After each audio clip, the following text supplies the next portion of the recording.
Avant de commencer cette vidéo, je t'invite à t'abonner à ma chaîne YouTube si ce n'est pas encore déjà fait, à mettre la cloche et à te rendre sur ma page Utip si tu souhaites me soutenir. Merci.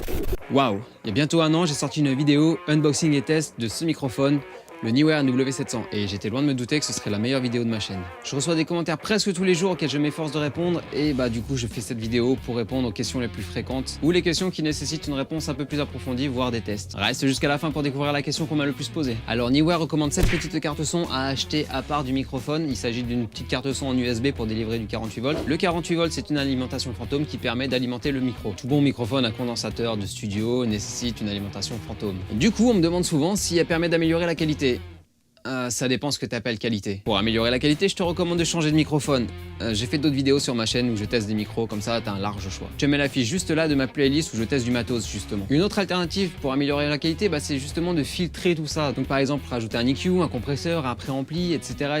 Tout ça, ça peut embellir le son, comme ça peut le détruire si tu sais pas t'en servir. Est-ce que ce micro est compatible sur PS4 à l'aide d'une carte son USB? Alors je sais pas du tout, je joue pas, j'ai pas de console, j'ai encore moins la PS4, j'ai jamais pu tester, mais de ce que j'ai pu lire dans les commentaires, parce que les gens se répondent entre eux, apparemment ça fonctionne. Évidemment, ça va dépendre de la carte son. Je pense que celle fournie par Neewer est compatible, je pense que c'est reconnu. Y a-t-il un bouton pour pouvoir muter le micro ou baisser le gain? Alors non, il y en a pas. Il s'agit là d'un vrai microphone, certes très peu cher, donc super accessible et très bas de gamme. Mais il n'y a pas de bouton pour le muter ou il n'y a pas de bouton pour baisser le gain. Ça se fait sur la carte son ou sur une console de mixage. Un vrai microphone, tu le branches sur une carte son ou sur une console de mixage et tu fais tout à partir de là. Il n'y a rien sur le microphone en lui-même. Quand tu achètes un microphone USB comme cette merde de Blue Yeti ou le beurre du M1 ou le Rode NT1, je crois que c'est le NT1. Ou NT, ou je sais plus comment il s'appelle. Bref, quand tu achètes un micro comme ça, tu as une carte son intégrée au microphone et c'est ce qui fait que généralement c'est pas terrible. Et donc ces potards qui permettent de baisser le gain ou ces boutons qui permettent de muter le micro, c'est ce qui fait partie de la carte son intégrée au microphone. Un vrai micro n'a pas de carte son intégrée dedans. Vous savez qu'une carte son 5 volts suffit. Je sais pas, j'utilise pas de 5 volts. Le 5 volts c'est généralement tout ce qui est USB, genre les batteries externes pour charger les téléphones par exemple, je crois que ça délivre du 5 ou du 12 volts, une connerie du genre. Il y a des micros qui fonctionnent en 12 volts, tout ce qui est alimentation fantôme c'est du 48 volts. Donc avec ça, tu auras vraiment un son très bas, ce sera pas amplifié. Du moins le micro ne tournera pas à son maximum. Par égaliseur, tu parles de table de mixage ou c'est encore différent? C'est encore différent. Il y a des égaliseurs sur les tables de mixage. Par contre, un égaliseur, c'est pas une table de mixage, c'est un filtre. On appelle ça un filtre. C'est ce qui va te permettre justement de changer les fréquences, de mettre plus de basses, plus d'aigus, plus de médium, ou de les baisser, ce genre de conneries, ou de couper certaines fréquences qui dérangent, des fréquences qui résonnent par rapport à l'acoustique de ta pièce, ou des fréquences qui provoquent des larcènes, si jamais tu as des enceintes à proximité et que tu as le son qui sort des enceintes qui va dans le microphone. Pourquoi il ne faut pas prendre d'XLR vers jack? Cette question-là, je l'attendais parce que on a ça qui est fourni avec ce microphone, donc c'est un câble XLR vers un jack 3.5. Je vais te montrer pourquoi il ne faut pas l'utiliser. Déjà, d'une part, question de connectique, le jack 3.5, ça ne rentre pas dans les cartes son, ça ne rentre pas dans les consoles de mixage, ça ne rentre pas dans les enregistreurs externes, sauf qu'à particulier très bas de gamme ou les cartes son de ton ordinateur, c'est qui sont intégrées à ta carte mère. Du coup, je suis obligé d'y mettre un adaptateur 635. Voilà. Et on va faire un test. Je branche le micro en XLR vers XLR. Et à partir de là, tu entends le son qui sort du microphone. Le microphone est branché en XLR vers mon Zoom H6. Maintenant, qu'est-ce qui se passe si j'utilise le câble fourni avec? Je disais, est-ce que tu entends quelque chose? Moi pas. Parce que justement, c'est pas fait pour. Il n'y a pas de 48 volts qui circulent dans l'adaptateur puis dans le câble. Alors logiquement, avec la carte son intégrée à ton ordinateur, ça devrait fonctionner si tu branches le jack 3.5 dedans. Là, c'est fait pour. Par contre, niveau impédance, t'auras pas grand chose. T'auras pas vraiment de volume. Et c'est pour ça que Neewer recommande d'acheter sa petite carte son USB dont je t'ai parlé au début de la vidéo. Parce que ça, justement, c'est fait pour y délivrer du 48 volts et donc d'alimenter le micro. Je sais pas, je l'ai pas acheté, je l'ai pas testé. Salut, je trouve vraiment la vidéo géniale et tu mérites plus de visibilité. Merci. Ça, c'est à toi, personne qui regarde cette vidéo, de la partager, de mettre des likes, de t'abonner et tout, de faire tout son travail. Si tu veux que j'ai plus de visibilité, partage. Et je vais acheter ce micro, mais le problème, c'est que je n'y connais rien à ça. Comment faire pour traiter le son, ajouter un compresseur, un equalizer, faut utiliser certains logiciels et autres, etc.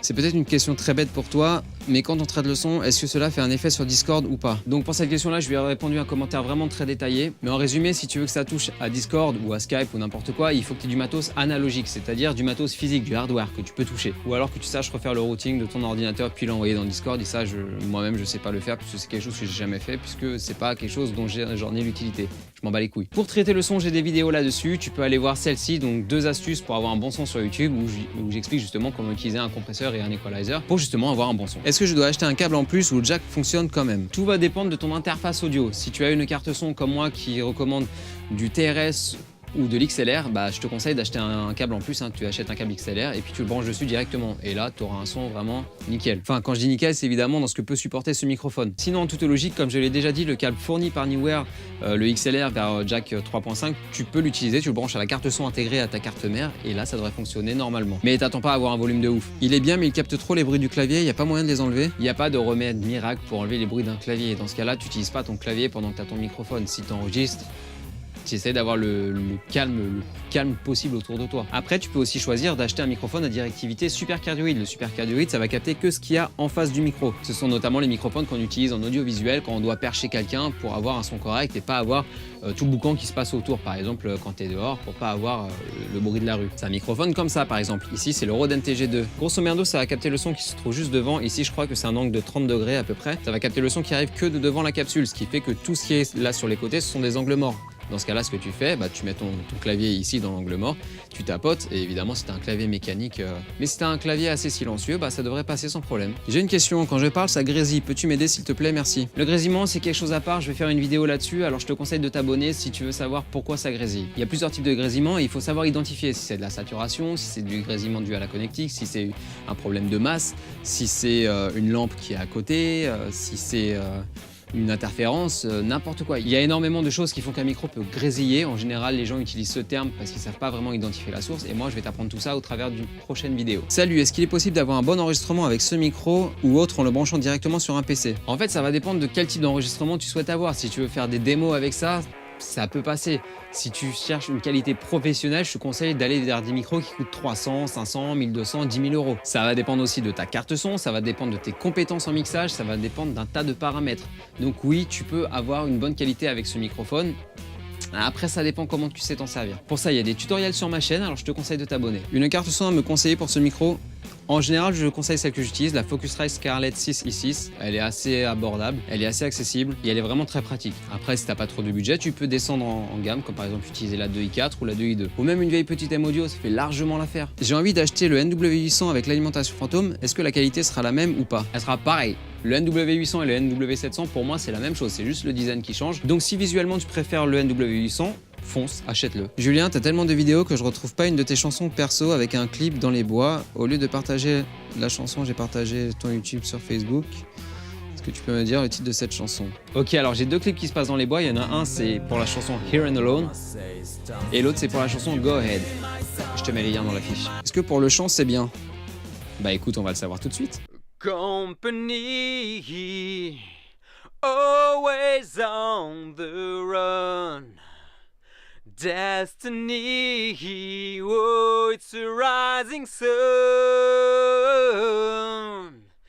I was born, shotgun in my hands, behind the gun. Make my final stand. That's why they call me Bad Company. I can't deny. Bad Company. Until the day I die. Until the day I die.